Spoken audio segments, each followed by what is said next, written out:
Sparta aveva vinto la guerra del Peloponneso. Atene era stata distrutta. Per la prima volta sembrava che Sparta potesse governare tutta la Grecia. Ma vincere una guerra non significa essere in grado di dominare un mondo intero. Perché nei decenni successivi Sparta fallirà. Le polis entreranno in crisi. E dal caos emergerà una nuova potenza, la Macedonia. Tutto questo in un nuovo video su Polis.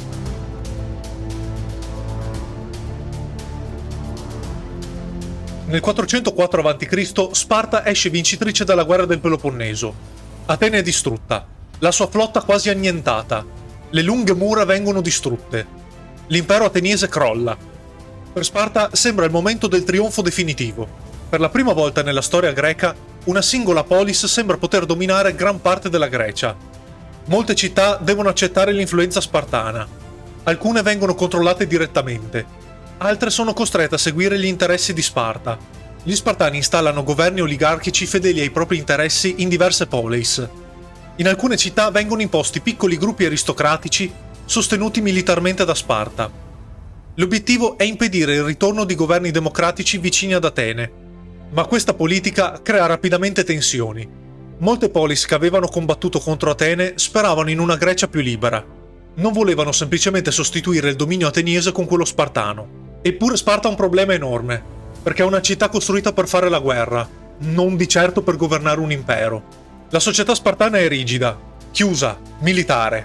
Sparta non ha una grande economia commerciale come Atene, non ha una flotta dominante, non è abituata a controllare territori lontani. La sua forza è sempre stata l'esercito terrestre, ma governare la Grecia richiede molto di più. Diplomazia, denaro, alleanze e controllo politico continuo. Inoltre Sparta inizia lentamente a consumare le proprie risorse. Le continue guerre indeboliscono il numero dei cittadini spartani. Mantenere guarnigioni e spedizioni militari diventa sempre più difficile. E soprattutto gli spartani iniziano lentamente a fare quello che per anni avevano criticato agli ateniesi, cioè imporre il proprio potere sulle altre poleis. Molte città iniziano rapidamente a diffidare di Sparta. La liberatrice della Grecia sta iniziando a comportarsi come una nuova dominatrice. Corinto e Tebe, che erano state alleate spartane durante la guerra, iniziano a guardare Sparta con crescente sospetto. Persino alcune città liberate dal dominio ateniese capiscono che il nuovo equilibrio non sta portando stabilità. Ed è qui che Sparta commette il suo errore più grande: pensare che vincere contro Atene basti per mantenere la stabilità nella Grecia.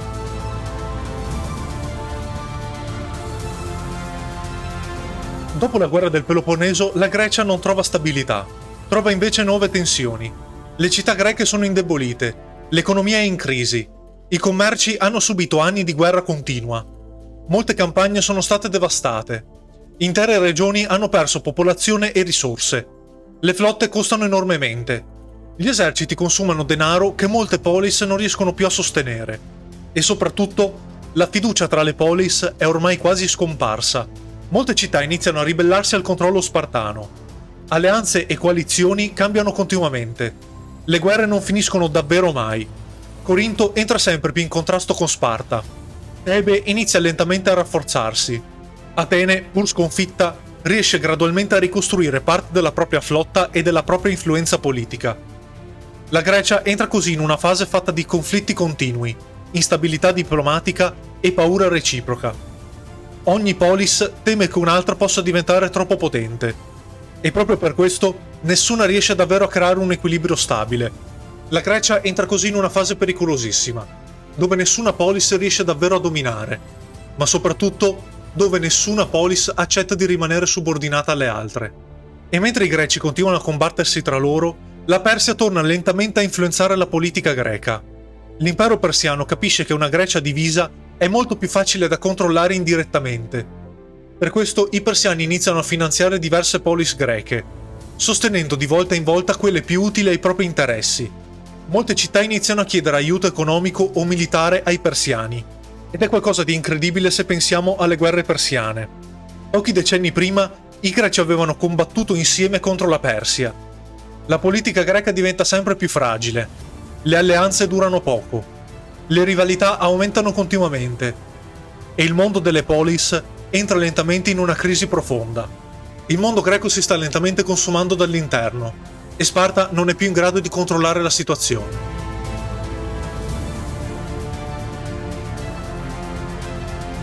Nel frattempo emerge una nuova potenza. Stiamo parlando della città di Tebe. Per anni rimasta nell'ombra di Sparta e Atene, la città tebana inizia lentamente a rafforzarsi e soprattutto inizia a sfidare direttamente Sparta. Dopo la guerra del Peloponneso, molte polis greche iniziano infatti a vedere Tebe come una possibile alternativa al dominio spartano. La città riesce gradualmente ad aumentare la propria influenza nella Grecia centrale, soprattutto nella regione della Beozia. I tebani sviluppano un esercito sempre più efficiente. Tra i loro comandanti emerge Epaminonda, uno dei più importanti strateghi del mondo greco. Insieme a Pelopida, Epaminonda riorganizza profondamente l'esercito tebano. La falange viene resa più flessibile e aggressiva. I tebani iniziano anche a utilizzare nuove tattiche, che rompono gli schemi tradizionali della guerra greca. Ed è qui che Sparta scopre una cosa devastante. La sua superiorità militare non è più assoluta. Nel 371 a.C. avviene uno degli eventi più importanti della storia greca, la battaglia di Leuctra. L'esercito tebano affronta Sparta e riesce a sconfiggerla. Per la Grecia è uno shock enorme. Per secoli gli Spartani erano stati considerati quasi invincibili sulla terra, ma a Leuctra succede qualcosa di completamente nuovo. Epaminonda concentra le sue truppe migliori su un lato dello schieramento, creando una formazione molto più profonda del normale. L'attacco tebano colpisce direttamente il punto più forte dell'esercito spartano. La linea spartana crolla. Molti cittadini spartani vengono uccisi in battaglia, compreso il re Cleombroto. La sconfitta distrugge il prestigio spartano. Molti alleati abbandonano Sparta. Il suo dominio sulla Grecia crolla rapidamente. E il colpo non è soltanto militare, è anche psicologico e politico. Per la prima volta il mito dell'invincibilità spartana viene spezzato davanti a tutto il mondo greco. Dopo Leuctra, Tebe invade persino il Peloponneso. Regioni che Sparta controllava da secoli iniziano a ribellarsi. Gli Iloti della Messenia riescono a liberarsi dal dominio spartano, privando Sparta di una parte fondamentale della propria economia agricola. La città, che per decenni aveva dominato la Grecia, entra lentamente in crisi. Ed è qui che finisce davvero l'egemonia spartana. Ma il vero problema è che dopo Sparta, la Grecia continua comunque a restare divisa.